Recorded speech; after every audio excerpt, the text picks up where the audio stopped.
tous les deux. Bonjour. Eloge, Manassé, pourriez-vous revenir chacun sur votre très beau parcours footballistique? Je commence.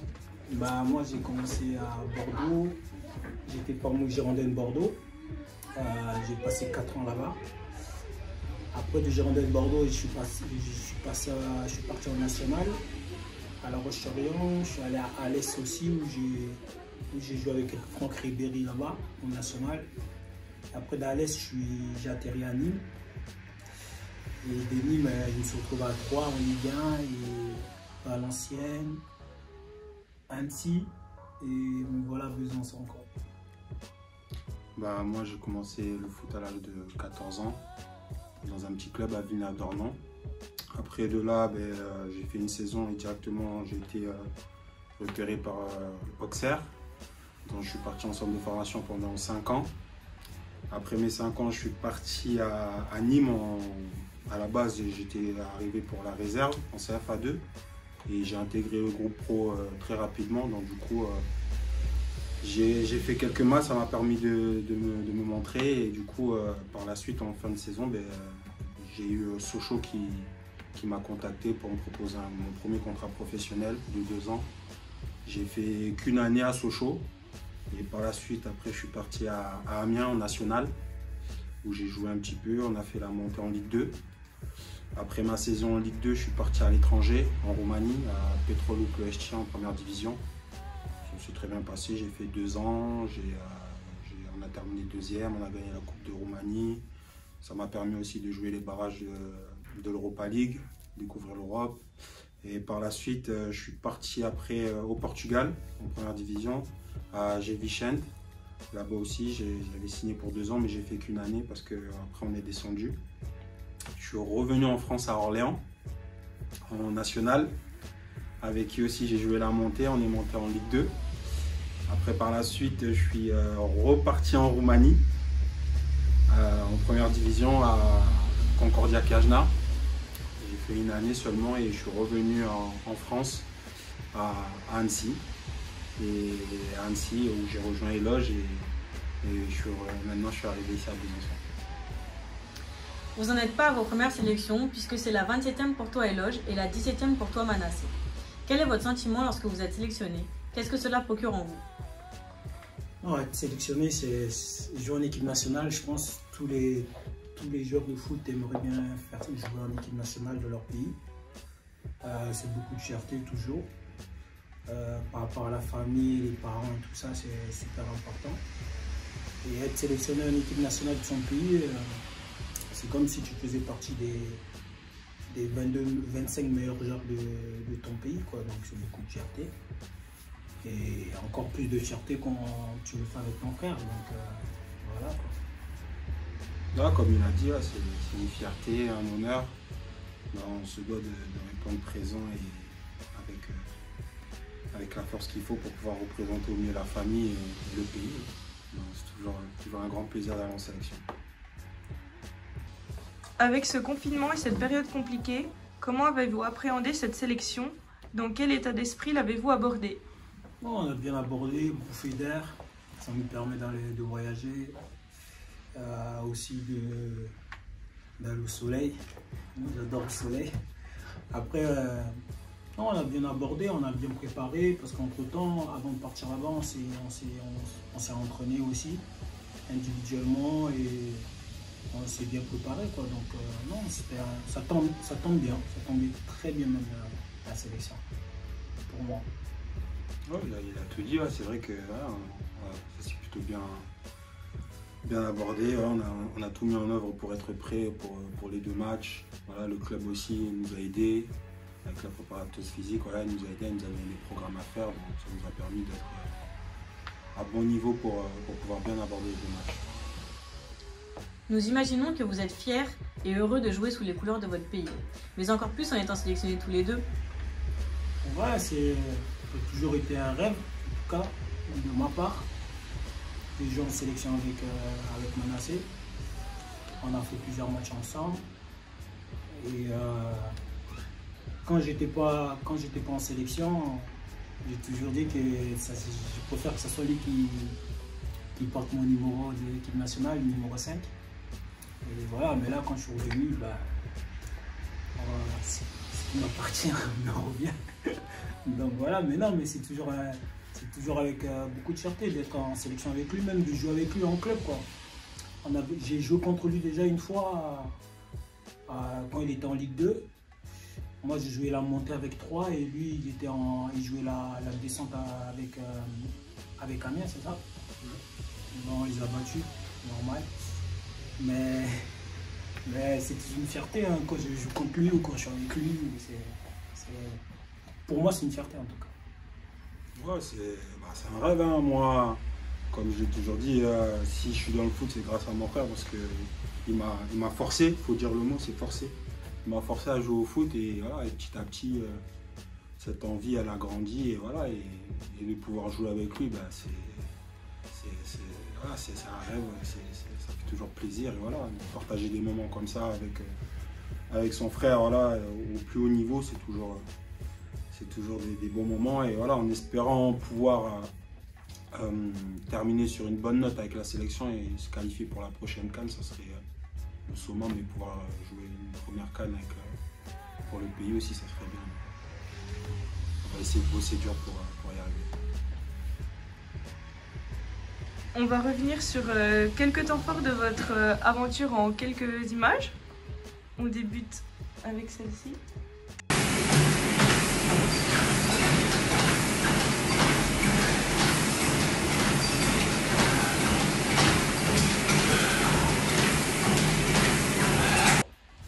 Qu'est-ce que ça vous évoque?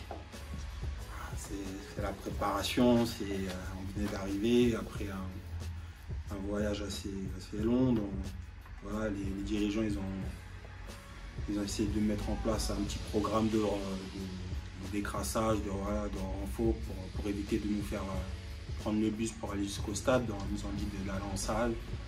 Et voilà, il y en a qui faisaient un peu de tapis, un peu de renfort, voilà quoi. C'est le début de la préparation, voilà, on se met petit à petit tranquillement en mode compète tranquillement.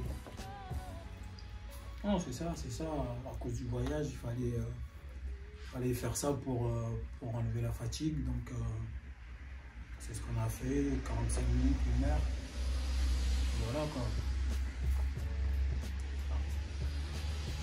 On va passer à un deuxième moment, donc un entraînement dans le stade. Viens. Non. Sors toi. Bien joué. Jamais. Bien joué. Ouais. Bah oui, hein. C'est toujours moi qui crie. Non, mais c'est notre première séance au Maroc. Bah, ça s'est très bien passé. On voyait qu'on avait beaucoup d'envie déjà. Donc c'était une mise en jambe et tout. Donc franchement c'était cool. Ouais. Ah, une petite histoire de toucher un peu le ballon, retrouver les sensations et voilà, juste se faire plaisir et les contrats. Que pouvez-vous nous dire de cette photo?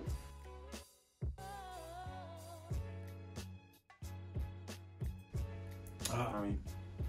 Bah, c'est quand le reste du groupe est arrivé, c'est-à-dire le mardi soir, le coach nous a réunis pour faire le point un peu sur les 2 matchs qui nous attendaient. Et voilà, il voulait revenir à remettre les choses, comment dire, il voulait prévenir les gens, voilà, commencer à nous mettre déjà dans les conditions, dans l'état d'esprit des 2 matchs qui nous attendaient. Voilà, c'était des matchs très importants et voilà, fallait que tout le monde soit discipliné et concentré pour affronter le Maroc. Exactement ça. D'un point de vue collectif, que pensez-vous du premier match aller au stade Mohamed V? Bah, moi je pense que on les a un peu trop respectés. On les a un peu trop respectés aussi, mais j'avoue que l'arbitre il n'a pas arbitré, pour moi honnêtement il n'a pas arbitré correctement. Il les a plus favorisés eux que nous. Après ça c'est des choses qui arrivent très souvent en Afrique quand tu joues à l'extérieur. Et en sachant que nous on n'est pas le Cameroun ni le Côte d'Ivoire, on n'a pas autant d'influence que le Maroc. Donc voilà, mais au-delà de ça, le Maroc, il mérite leur victoire. Parce que sur les buts qu'on prend, les erreurs, c'est nous-mêmes. Donc voilà, par quelques actions où l'arbitre devait siffler pour nous, où on a marqué, on nous a dit qu'il y a hors-jeu, alors que je ne pense pas qu'il y a hors-jeu. Mais dans l'ensemble, à part l'arbitrage, les Marocains ils méritent leur victoire. Moi je trouve qu'on les a un peu trop fait se péter. Donc du vu du bon en tout cas. Après je sais pas qu'est-ce que tu en penses. Non, c'est vrai que voilà, tu as dit exactement comment ça s'est passé. C'est vrai qu'on a beaucoup trop respecté cette équipe du Maroc. Je pense que voilà, on aurait dû être un peu plus agressif sur certaines actions. Et après, certes, l'arbitre a fait des erreurs, mais bon, on sait très bien que nous aussi on est fautifs dedans. L'arbitre, ok, il peut rater des choses, mais nous, si on était un peu plus concentré sur un certain moment, on aurait pu éviter aussi ces buts-là.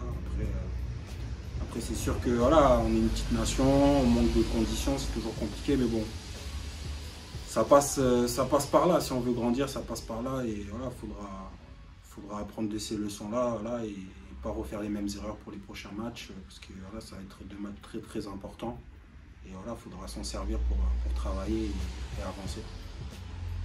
Et d'un point de vue individuel, que pouvez-vous nous dire sur cette rencontre? Moi, j'ai pas beaucoup joué, je suis rentré latéral, pour dépanner. Individuel, pour moi, sincèrement, je trouve que ça s'est bien passé. Même si j'aurais aimé avoir plus de temps de jeu. Mais ça, j'en discuterai avec le coach et tout ça. Donc voilà, mais sur un plan individuel, ça s'est très bien passé en tout cas. Bah, moi je me suis éclaté, hein, même si voilà, on a perdu, c'est toujours kiffant de pouvoir jouer contre des joueurs de ce niveau-là, comme Hakimi ou Ziyech, et d'autres joueurs, tous les joueurs du Maroc d'ailleurs. C'est toujours un plaisir de jouer contre des nations comme ça.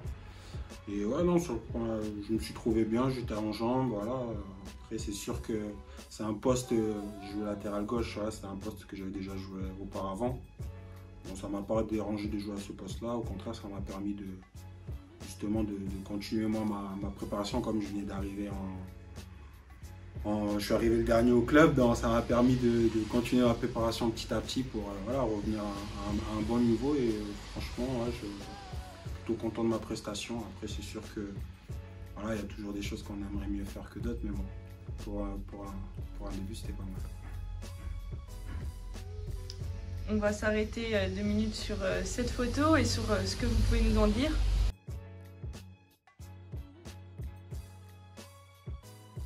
La photo d'avant-match. Ah ouais, c'est la photo d'avant-match, avant le match contre le Maroc. Là, c'est avec toute l'équipe. C'est la concentration. Et là, ça montre, malgré la défaite, voilà, c'est un groupe très très soudé. Voilà, on se connaît depuis très longtemps, ça fait un moment qu'on est ensemble. Voilà, on a vécu des hauts et des bas tous ensemble, voilà, mais bon, ça reste que des bons souvenirs, et voilà, quoi. Revenons sur le match à Douala, du coup, au Cameroun. Je vous laisse regarder la petite vidéo. C'est la blague de Fanny. Il dit chez vous, c'était pas mal. Moi, ça m'a pas. Que ressentez-vous à ce moment avec cette entrée sur le stade? Non, c'est excitant. En plus, leur stade, ils viennent juste de finir de le construire. Et jouer sur un terrain comme ça, en Afrique, c'est rare. Galette, comme on dit. Et voilà, c'est toujours. Quand tu sais que tu vas jouer un match comme ça, on est plus dans l'excitation, concentration et envie de bien faire. Donc quand tu arrives comme ça à l'entraînement, tu as vu que l'entraînement passe vite et que tu puisses jouer vite, quoi. Donc voilà. Ouais, il a raison, hein, c'est toujours des bons moments de pouvoir jouer dans des stades pareils. Après, moi, franchement, j'étais un peu dégoûté de ne pas pouvoir jouer devant le public. Voilà, l'effet de le corona, tout ça, c'est vraiment dur, parce que voilà, quand on allait en sélection, on joue devant des 30 000, 40 000, 50 000 personnes, et c'est autre chose, ça change tout, franchement, ça change tout. Et de pouvoir jouer dans un beau stade comme ça et voir qu'il est vide, ben, il y a un petit pincement au cœur. Mais bon, on était là pour le match, donc il fallait se concentrer. On va justement parler de ce deuxième match. Donc, comment le groupe l'a-t-il appréhendé après cette première confrontation contre le Maroc qui s'était donc soldée par une défaite 4-1? Le groupe, on a préparé comme si on était à domicile chez nous. Même si je pense que si on aurait joué chez nous à domicile, je pense que je suis prêt à parier qu'on n'aurait pas perdu le match. Parce que chez nous, ça fait depuis que je suis en sélection, j'ai jamais perdu un seul match à domicile. On a bien préparé, mais je pense qu'on n'est pas bien rentré dans le match. Moi, je trouve qu'on n'est pas bien rentré dans le match parce qu'après, on a encore fait des erreurs de placement. Sur un coup de pied arrêté, on prend un but que je pense qu'on peut l'éviter totalement. Et ça nous a mis dedans, quoi. Le fait de prendre un but dès le début du match comme ça, et de cette manière-là, ça nous a mis dedans. Donc après, je pense qu'on a essayé de réagir, mais après, c'était trop tard. Hein. C'était trop tard. On pense pas. Oui, tu dis. Il a bien résumé. On va vous montrer une petite photo du coup maintenant.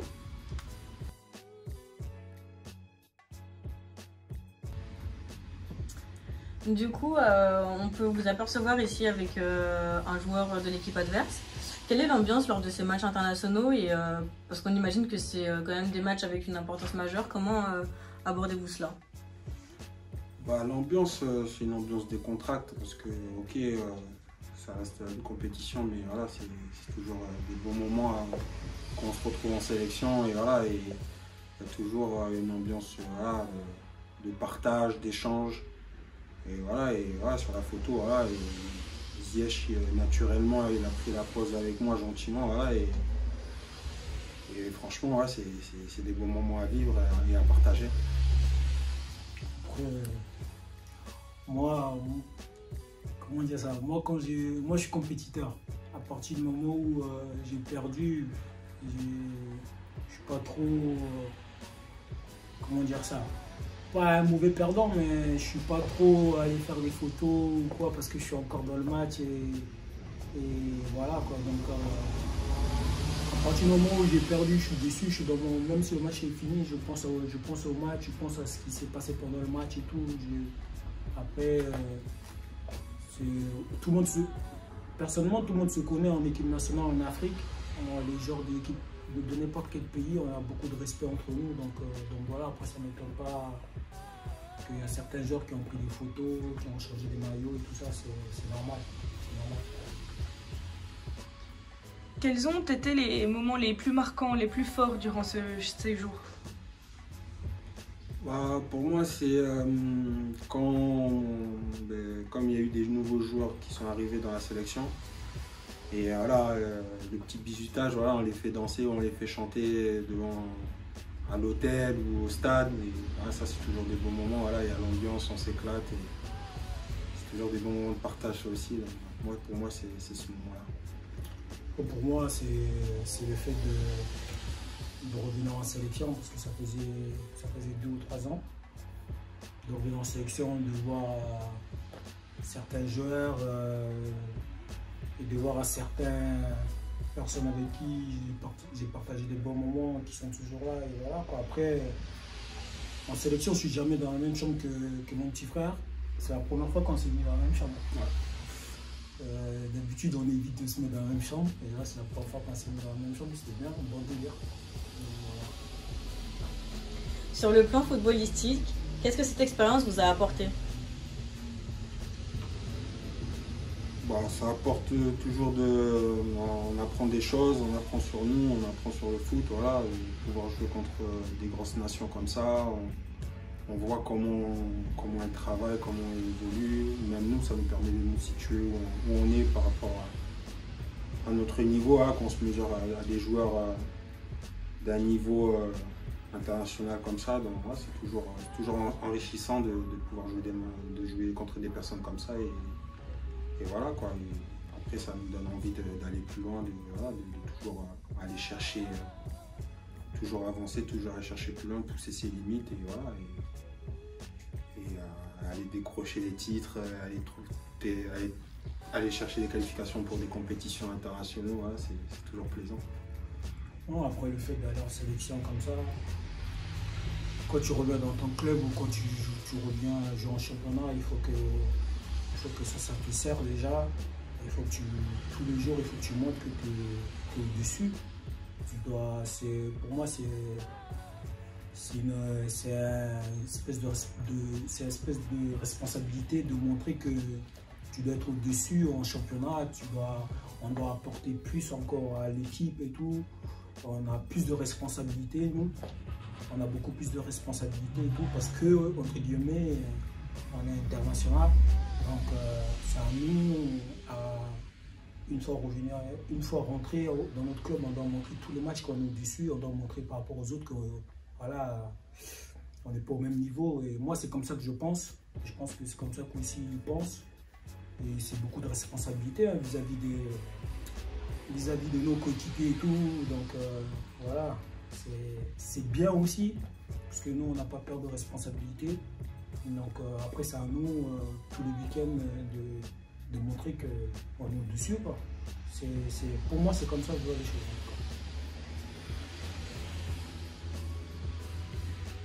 Et au niveau professionnel et personnel, qu'est-ce que ça vous a apporté? Professionnel, c'est comme je disais tout à l'heure, hein, je joue en équipe nationale. Quand tu commences le foot, moi depuis l'âge de 5 ans, j'ai toujours dit à mes parents que je jouerais en équipe nationale de Centrafrique. Et être capitaine en équipe nationale de son pays, il n'y a pas de mots. Il n'y a pas, pour les parents, il n'y a pas mieux. Et encore plus si on est deux. Donc, sur un plan personnel, c'est beaucoup de choses qui sortent de tout ça. Et beaucoup de responsabilités aussi. Et par rapport aussi au club aussi, si on n'était pas en sélection, je pense qu'on ne fera pas ces petites vidéos-là pour partager ce moment avec les supporters du club, de Besançon, de Racing. Et voilà, c'est aussi une fierté, je pense, d'avoir 2 gens en équipe nationale. Donc voilà, après, toujours un plaisir d'aller en sélection. Toujours. Et jouer comme il dit, jouer devant les 60 000 personnes, bon là ça s'est pas fait, mais d'habitude c'est énorme quoi, c'est énorme. On fait du foot pour ça aussi, pour jouer des matchs comme ça. Ouais, surtout pour ça, ouais. On aime, surtout moi et mon frère, on aime cette pression-là, on va dire, parce qu'il y en a certains, pour eux, ils trouvent que c'est de la pression. Nous, non, ben, on adore cette pression, c'est cette pression même qu'on recherche, voilà, à sentir qu'il y a du monde, les gens ils te regardent, on t'attend, faut que tu répondes présent, et voilà, et c'est toujours excitant de pouvoir vivre des sensations pareilles. L'équipe centrafricaine peut-elle encore espérer se qualifier pour la CAN?